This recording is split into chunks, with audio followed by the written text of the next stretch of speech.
Hello? Hello? Oh my god, where have you been? I have to tell you something. Girl, bring it. I'm ready.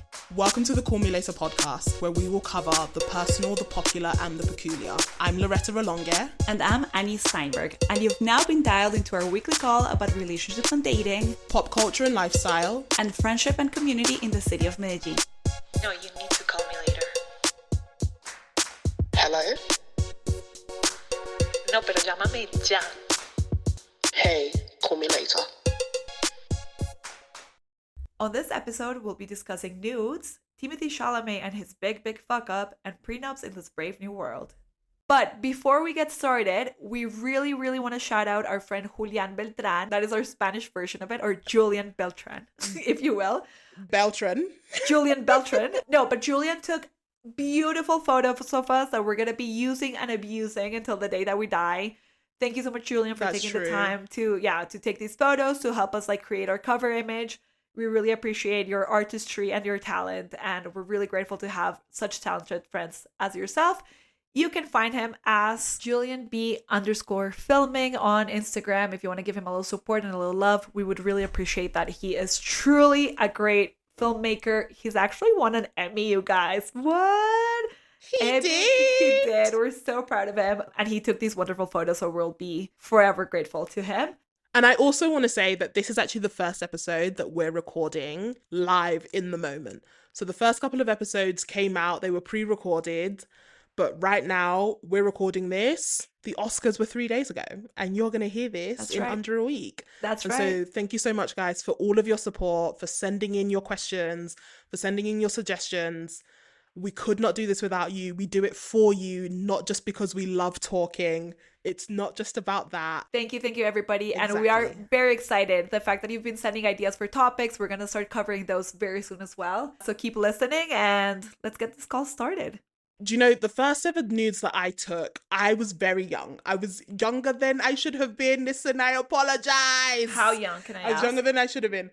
I was probably 14. And it was my second ever boyfriend. I was my second ever boyfriend. And he was 14 as well. Mm-hmm. And he was like, oh, send me nudes. And I was like, oh, okay, sure. And then I did. I can't remember what the nudes were exactly. Right. But I was naked. Right. And then when I went over to his house, I had no clothes on. And when I went over to his house, he had a BlackBerry. So it's showing how old I am. Loretta. BlackBerry. Not BlackBerry nudes. I love it. So we were in bed together and he was going through a folder on his phone, and he had a folder literally called Nudes. And I was like, well, that's not very smart. But also I was somewhat shocked because do you know how many women were probably sending him we weren't women. Do you know how many other girls were sending him nudies? Right. And I'm not going to lie to you, Annie, in the back of my mind, it has sort of been locked in that he could use these against me. Totally. Do you have that fear? Should we keep this podcast real small so we never blow up so he can never use them against you? No, honestly, I actually need 1 second to quickly remember his name. His name is Reese. Fuck you, Reese. Fuck you, Reese. We know you have them. This is child pornography. Don't dare you. I know you were a child as well, but don't you dare. Don't you dare. No. No, that part is terrifying for me. I feel like because I started later in life, I was much more cautious with those things in ways where I think there's not much that is identifiable necessarily. And if you do identify what is identifiable, then I know exactly who you are. Probably. I have a list of who you might be. So in that aspect, I think that I'm not that scared. But it is, I don't know, it's tricky. And I think exactly as you were saying, we went through that whole 90s or maybe early 2000s drama of all of these pictures leaking, the birth of the internet and all of this stuff being readily available and people getting hacked, all of these things. And it was always the fucking girl's fault. Why would you have these pictures on your phone when your phone could get stolen? Or why would you have, this stuff on your computer if you could get hacked? And it always just kind of drove it back to us instead of somebody's literally committing a crime, stealing your shit and posting it online. But yeah, I do think there's there are kind of safety precautions to take, but it's really sad in a way because I feel this is it's a sexy thing, and it's just to have to be thinking about it in a safety way rather than a sexy way, if that makes sense what I'm trying to say here. I don't know if I'm hitting home with what I'm saying. No, it kills it. You know what I mean? No, I get what you mean. And that's super important. I think that's such an important thing to remember. So I'm going to give some advice out to the girlies, to the ones that are coming after me, to the ones that are, you know, who have come before me. Yes. Do not have your face. Do not have your face in your picture. Do not have any identifiable tattoos. Once you've done that, you have plausible deniability, baby. Yeah. You can deny. They're like, that's not my butt. Yeah. That's not my cucaracha. That could be anybody's cucaracha. that could be anybody's. That could be anybody's. That doesn't have to be mine. And I think those things are really important. I still take nudes to this day. To this day, to this day is a far-fetched, but I've taken nudes in my recent history. Right. And Annie, I'm dirty as hell. Like, listen. Good for you, girl. I take pictures like a parentless child. No, I take pictures I take pictures like no one would be shocked. No one could hack me. Think about the dirtiest thing you could do in a photo. I promise you, I've done it, and I put whipped cream on my body too. Like, I've done them all. Right, amazing. These things, no, because these things are important to spice things up. I've been in a couple long distance relationships that are either like full on long distance, and that's what we're doing, or because of like going back home, living in different countries, we spend like a couple of months apart, right? And it's important. It's a very important tool, I think, to keep the relationship kind of like alive and spicy and going and interesting. And I love me a fucking sext, Loretta. Oh my God. There's nothing I love more in life. Oh my God. But I used to love it more when I worked in an office, because I think I loved kind of like the sneakiness of it all, right? Like getting like the a danger. little like, oh my fucking love, I love that. So I think that's kind of like down the same line, you know, like nudes I feel are like the next step from that. Like it's like a little like compliment. And so I love it. But I do always like kind of like adding to what you were saying about like no identifiable features. For me, it has to be someone that I really trust, even though you know, like you can trust someone so much, but you can never trust them fully. I'm sorry, I'm that kind of person, but like you never know 100% who a person is. So that's something that like really kind of like is always in the back of my head. True. I actually have a friend that went to a workshop for like nudes, and it was really interesting. It was this photographer. Drop the link. I should. Drop the link. It is a male photographer, so when I heard that, I was like, ooh, I don't know if I'd be like a little like shy about the fact that it's like a guy teaching this course. But he's supposed, like, I haven't met him, but he's, like, an amazing guy and, like, super yada yada, you know, like, the whole thing. And they took, like, portraits. Like, that is beautiful photography. They just happen to be naked. That are not, like, kind of like boudoir photos, because I know that exists as well. But it was, like, a workshop for, like, you taking your own photographs, right? So, like, she learned how to, like, take her own photos. And they're artsy as fuck, you know? So, like, I feel like that's also, like, another kind of, like, perspective of them. I don't know if that's necessarily what a guy wants to get, because, like, I feel like the raunchier the better at times. Fuck a man. But no, but I'm talking about the whole context, you know, because when you're sending a nude, you are sending it for the other person. Let's be honest. If you're sending it, if you're taking it for yourself, that's one thing. But if you're sending it, obviously you want a reaction. But yeah, they're beautiful. So I think that's also like a really like interesting way of doing it. However, I will say I have insider knowledge to the world of the teens, because I have a teenager that I'm close to that I adore, and the stuff she's told me, Loretta, I'm just like, oh my God. And I don't want to be a prude. I don't want to be a prude, but it's just like, oh my God. Like, you'll meet a guy, he'll text you, you'll have like a couple things to say back and forth, and then immediately he's like, can I have your pack? And like, your pack is your pack of nudes. And you're expected to just say, no. oh my God. And I'm like, you don't know. That's these disrespectful. Men. No, that's horrible. And like, if you don't, then like, you're a fucking loser. And they're like, okay, well, like, I want to move on. And I'm just like, it's for the best. If some guy's filtering you out because you don't want to send him nudes, it's for the fucking best. Like, that's not the type of guy that deserves them to begin with. Like, Agreed. I don't think that, you know, it's just. Agreed. I don't know. Okay, but while we're on the topic of nudes, what do we think about men's nudes? Okay. Because it's different. I'm not gonna lie. It's a different brand. I'm not gonna lie. Am I right? No, I know. Random dick pic from a guy on Hinge, Bumble, Tinder. Never. Terrifying. Never, ever, Terrifying. ever. I never, ever, ever want to see your one-eyed demon in my life, ever. Random dick pics, no. Never. From a stranger. I'm okay with like a random one from like my man, never. But like a random one from a stranger, never okay. Let me tell you something I do love. My last relationship, he was a little bit shy. And so he'd never done sexting. He had never done Skype sex. He had never done video sex. He'd never done nudes. And when I tell you, Annie, I wore this motherfucker down. I wore him down to the ground. Love it, yeah. To the point where, like, he would call me and he would be like, take your clothes off. I'd be like, hey, papi. Look at you go. Look at you go. I'm like, give me a second. And I love a nude from a guy that I'm in love with. Yes. I don't even really want one because I used to do them with a guy that I dated called Matthew. Okay. And we used to do them. And then after we broke up, Matthew's his real name because, you know, I don't be changing names on this podcast. No, you're very brave. But, I don't know if I have your balls, but yes. I love it. Like, come at me. I love it. Yeah.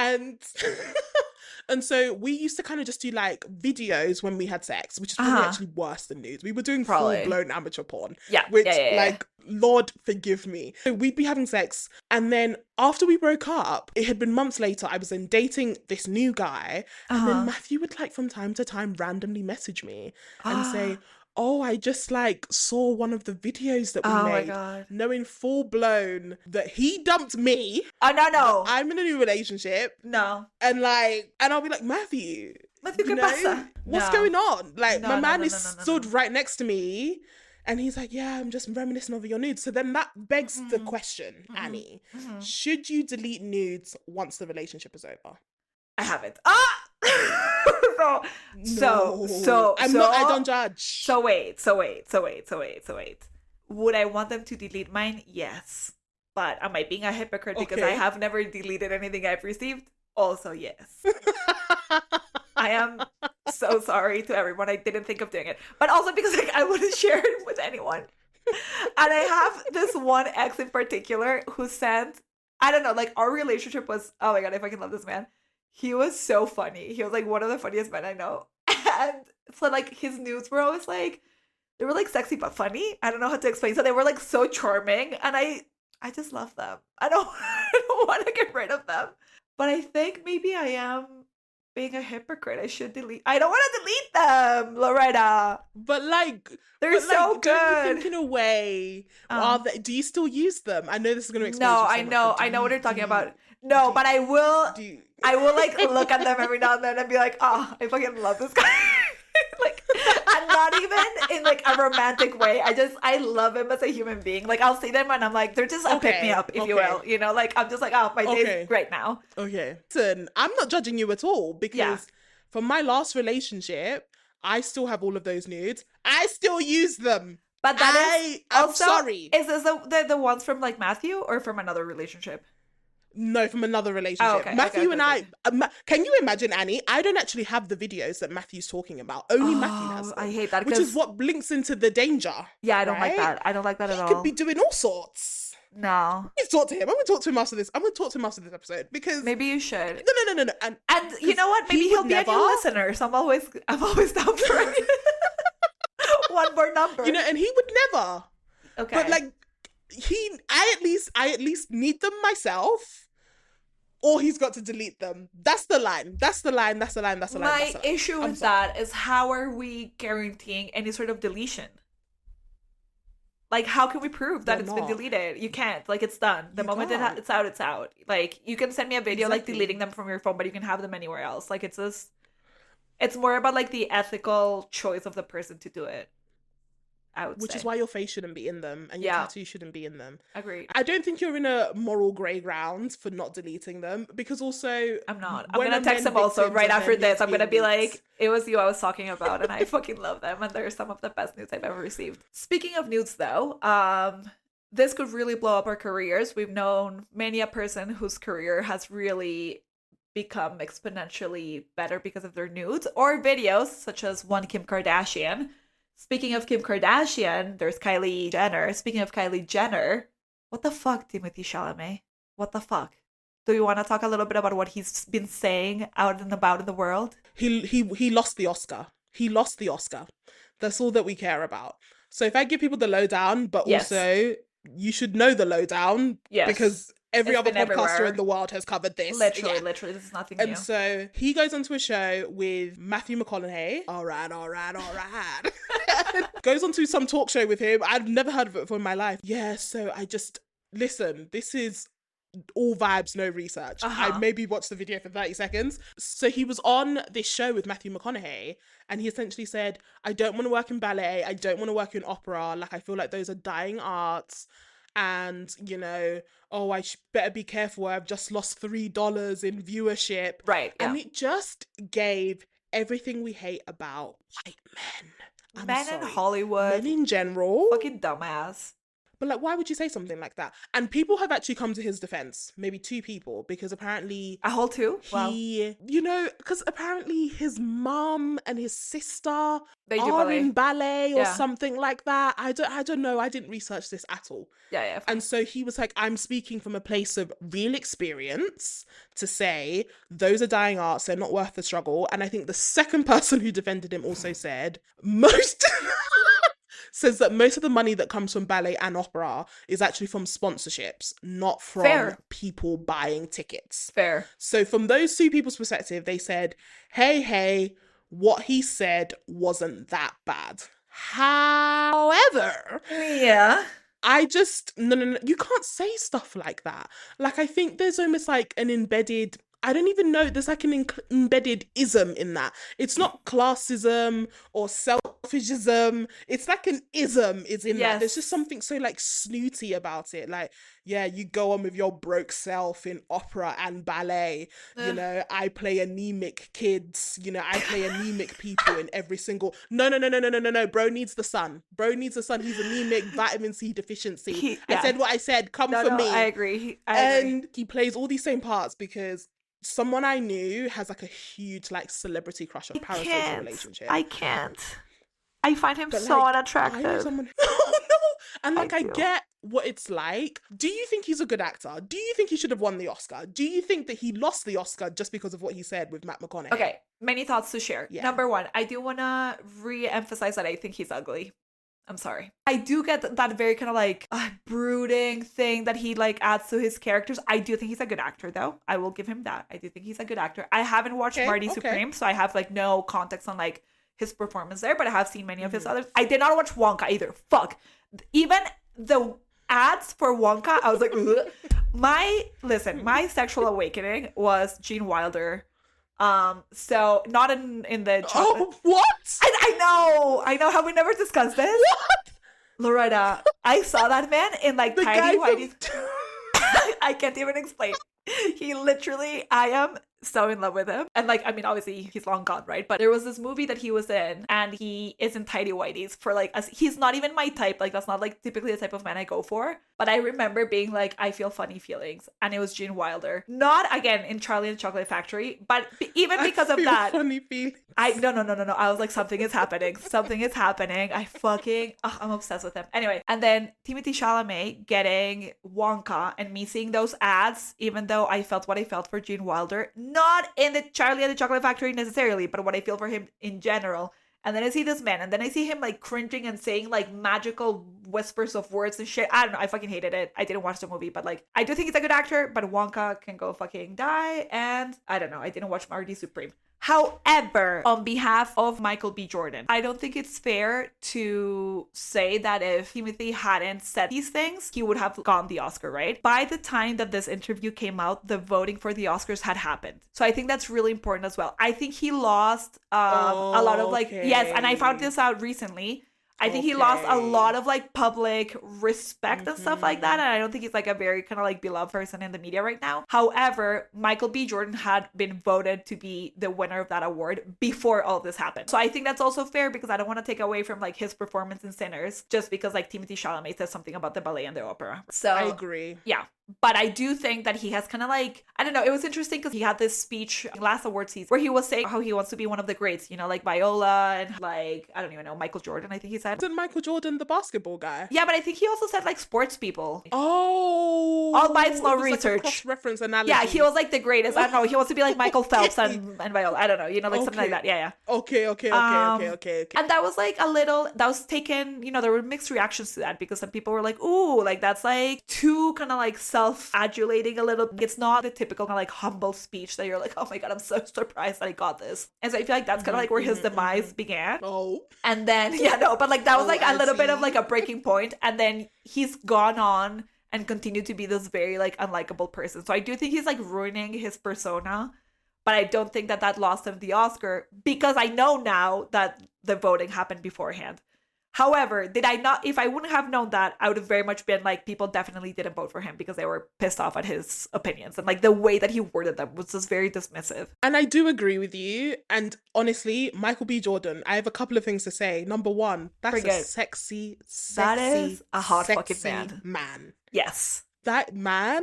Yes. I just want him to... I will send nudes to him with my face and tattoos in. Yeah. That's all I have to say about Sinners. No, and I didn't actually know that they voted beforehand because everyone was just like, all the articles. And listen, I read one singular article by Variety. Correct. And they were like, yeah, so I feel like his public, blah, blah, blah, blah, his public image, that's what brought the vote down. But for you to tell me, you know, all vibes, no research, it has nothing to do with that. I think it also is almost like like a disservice in a way. Yes. You know, Michael my future husband, Michael B. Jordan. Absolutely. Yeah, you know, my future husband.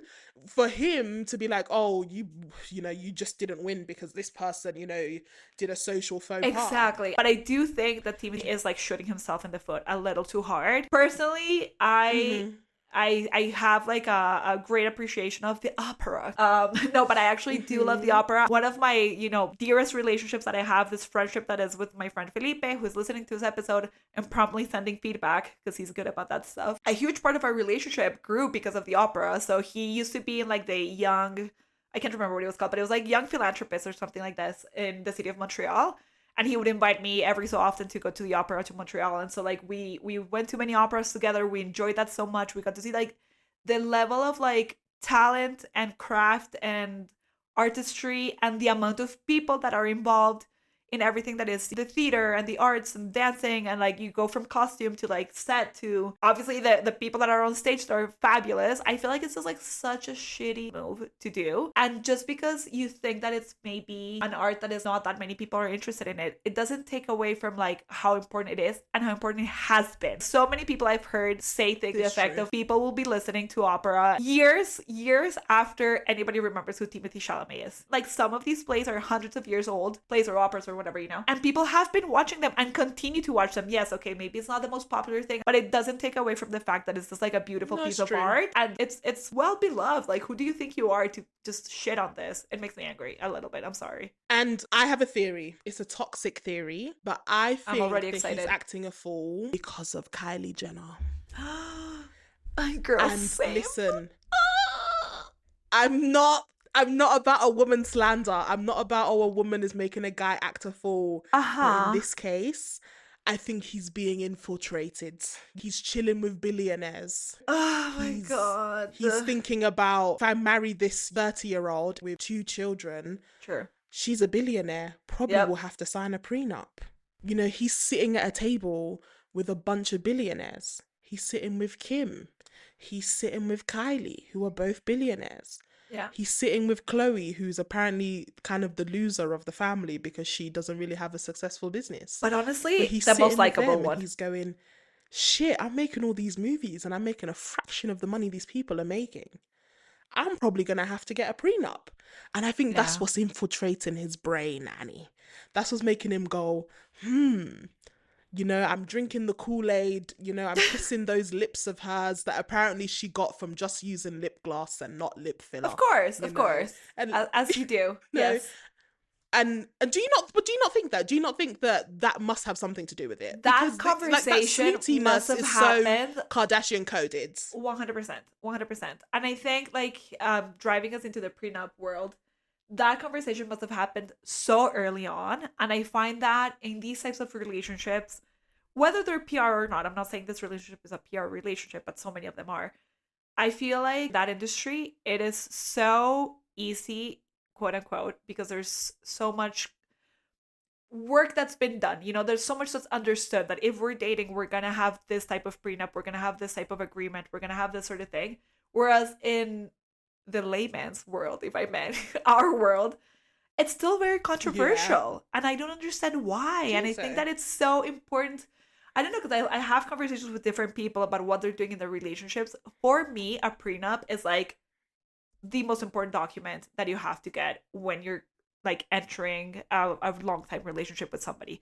In Colombia, and this happens a lot in many countries, the law states that essentially if you've lived with a person for 2 years, more or less the same kind of law applies to you that if you're a married couple. So that's kind of like 2 years. Common law. Yeah, 2 years. That's it. That's nothing. Well, I think that's plenty. To live with somebody for 2 years? How long? How long is it in Britain? I don't know. It doesn't exist. What? That doesn't exist. It doesn't exist because you either get married or you can have a civil partnership. Civil partnerships were traditionally just reserved for people who were of same-sex relationships. Mm-hmm. And so back in the day when we were dumb, we were like, you can't get married. And so civil partnerships were reserved for, you know, people who were in same-sex relationships. And now gay people, lesbians can get married. Right. But also if you're straight, you can also have a civil partnership. But I can live with you from now to kingdom come. We're not married in any sense of the word. Listen, I'm not a lawyer. Okay. I'm not a lawyer. I don't know anything. Me either. I have 3 little degrees, none of them in law. Correct. I just have the one. But then that's my understanding. Yes. that's fine. That's plenty. Thank you. And you're not married. We can live together from now till forever. You're not married. You don't have any of those same rights. If he walks out on you, or she walks out on you, or they walk out on you, you've been left. No.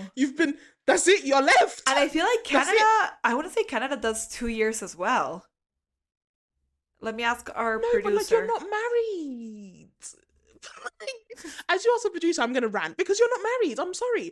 I lived with Catherine for 2 years. Am I married to Catherine? Catherine's my homegirl who stayed with me last week. Love you, Catherine. Canada is 12 months. No. 12 months or immediately if you share a child. Let me talk to the producer. What? No, this is crazy. This is crazy. I'm gonna look this up, actually. I wonder if you have to like apply to become this, because I know it doesn't apply to roommates, obviously. Like, so I don't know if like there's like a legal step that you take where you apply for it. However, I do know that if you're a couple and you've been living together for more than 2 years and you separate, and there's no prenup in the midst, then you can like request certain things, if you will, one or the other. What? Yes. So I've just asked our producer, and they have confirmed. Our producer is Google. They have confirmed that it doesn't exist in the UK at all. Oh, okay. It doesn't. Okay, literally, it says regardless of how long you live together, you're. I'm sorry, maybe this is my traditional. You're not married. Yes. Right. Yes. What? But like. And I'm sorry, 2 years also, I'm sorry, is not long enough. I don't think that's long. I think I think it's so long. Canada, 2 years is a long time. I lived with Catherine for 2 years. I ain't married to her. Shit. No, but you're not in a relationship. I used to sleep in her bed sometimes. Well, maybe you are. She wasn't there, but she wasn't there when I slept in her bed. But like sometimes I'd sleep in her room. But then I'd be like, yeah, is she my wife? No, but if you are in a relationship cohabitating for 2 years, then yes. Really, girl? I think there should be some. So I think in the US, in the states that do allow common marriage, again, I didn't check this. I'm remembering a Facebook reel I watched 12 months ago. Good enough. In the states that allow common law marriage, you need to go and apply for common law marriage. It's not that, we live together and now and I call him my husband. I think if you go and do some paperwork, then okay. Like fine. Maybe filing your taxes together or something. I think there is something like that. Yeah. Yes. However, whereas it's just vibes. No, but I do think, here's the thing, if you don't do anything legally, right, to like apply for it, and again, but you separate and you demonstrate that you were living together and in a relationship, which is easy enough to like demonstrate, like if you have like text photos, you know, like nudes, whatever, and you've been living together for 2 years, then you have a right to claim whatever you would have claimed for in a marriage. If you're a lawyer, can you try? Can you text us and let me know if what I'm saying is true or not? I think you're telling the truth. I just don't get that, because I don't know. I think I'm giving off very European at the moment. Fair. Because I think I'm culturally shocked. I think that's actually what's probably happening. Okay. I am shocked culturally by this, because I understand that, because like, what? Okay, so imagine you and I are together, you know, we're there, you know, we're fucking and we're together, we live together, we're chilling together in Berlin, and then we break up because you've gone and had sex with Maluma. Oh, girl, this is because working out really well for me. Yes. No, and then you've now left me, or you've done something really like upsetting to me. You're now allowed to take stuff that's mine. Yes. Just because we've lived together. I think infidelity is one of those things that in court can like work towards like the victim of the infidelity in not having to split assets, if I'm not wrong. I am also like literally all the information that I'm sharing at the moment is from like my uncle's divorce, you know, like stuff like that. Okay. Okay. So just kind of like I think that there are some protections in place if you can demonstrate them and like if you know, stuff like that. But however, if you have been living together for 2 years, I do believe that's the case. And so my point with this, and just with the conversation in general, is that if you do choose to get married to your partner, or if you do choose to like live together, I think it has to become very, very easy to talk about these things. And I think it's still not. I feel like it's like a little like faux pas for some people. For me, it's like one of the most important conversations that you have with a partner, just as like, do you want to have children? Yeah. Is faith a part of our relationship or not? And if so, which one? And how does it affect what we do? How do we divide like our finances? Like all of that stuff I think is so important. And I cannot believe the amount of people that are like uncomfortable at the concept of like bringing up a prenup. And I'm just like, no, like listen, there's a saying in Spanish. I don't know if it exists in English. Maybe it does. Uno sabe de quién se casa, pero no de quién se separa. So like, you know who you marry, but you don't know who you divorce, right? You know who you're entering a relationship with. This applies to like our nude conversation as well, I think. You know who you're getting into a relationship with and who you're marrying. You do not know who you're divorcing. And I think that the only way that you can protect yourself a little bit from that is with a prenup. And this goes both, like there's every scenario, like there's not one scenario in which I'm like, why would you not get a prenup? If you're a stay-at-home mom, you need a prenup that protects you because you have not had, you know, like a typical career, a typical job. And I'm doing like air quotes because obviously taking care of your children is so much fucking work. But if you're not getting paid for this and you're not having your own income, then the day you get divorced, what, you're fucked? No. Yeah, so I think I agree. You have to have something in place to protect you. You also have to have something in place if you have assets that you're bringing into the relationship that you do not believe your partner should have access to for whatever reason, you know, whatever it comes down to. I don't know. It freaks me the fuck out.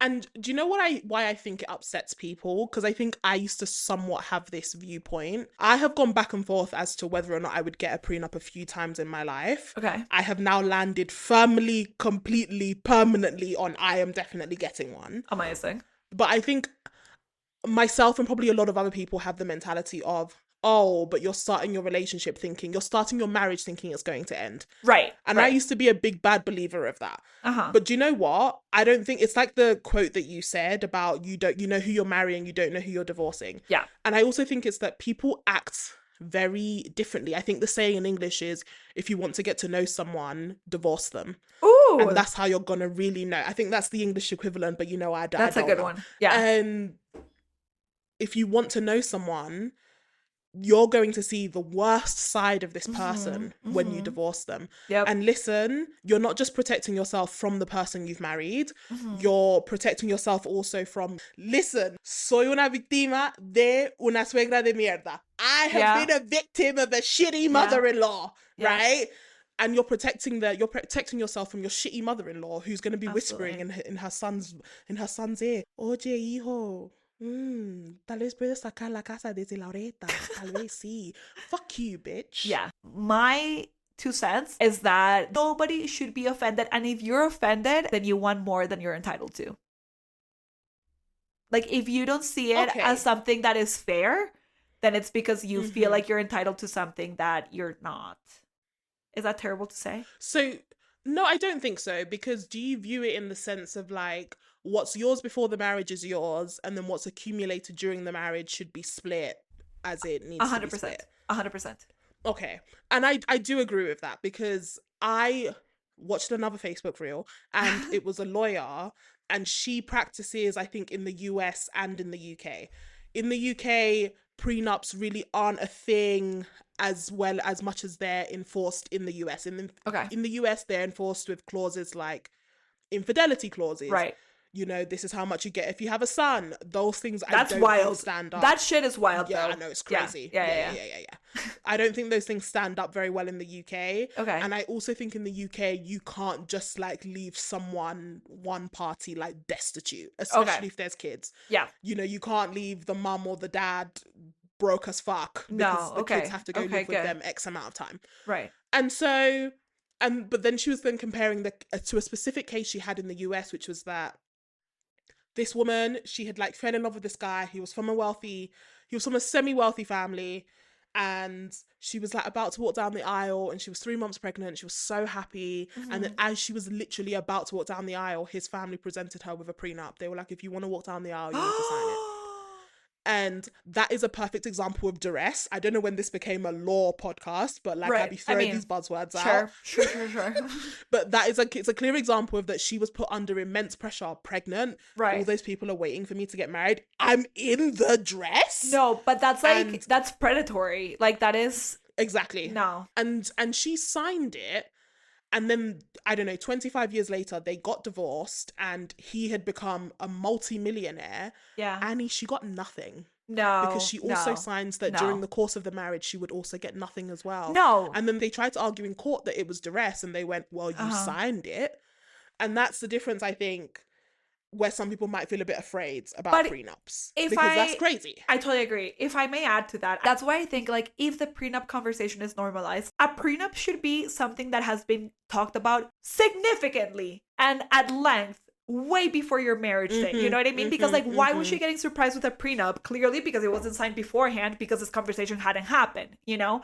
I'm not saying it's her fault. I'm just saying like in the normalizing of these conversations, like they have to happen again, at length. They have to be negotiated. Both parties have to be happy with them. I think this applies as well, not just like in the aspect of like protecting assets, but also like what happens during the marriage. If somebody, for example, loses a job, if somebody is the one that's like the primary caretaker, all of these things are very, very important to like note, because the idea is that we both win at the end of the day, and that we're both kind of like building together. And if we separate, we're still kind of like on a healthy footing, instead of just kind of like one person being able to take advantage of the other. And this can look like taking advantage of what they had previous to the marriage, because I don't believe that you have any right over those things. But this can also look at like what was built and why was that built during the marriage, because one person was supporting in one role and one person was working in another role. Were we both working? How were we investing into this marriage?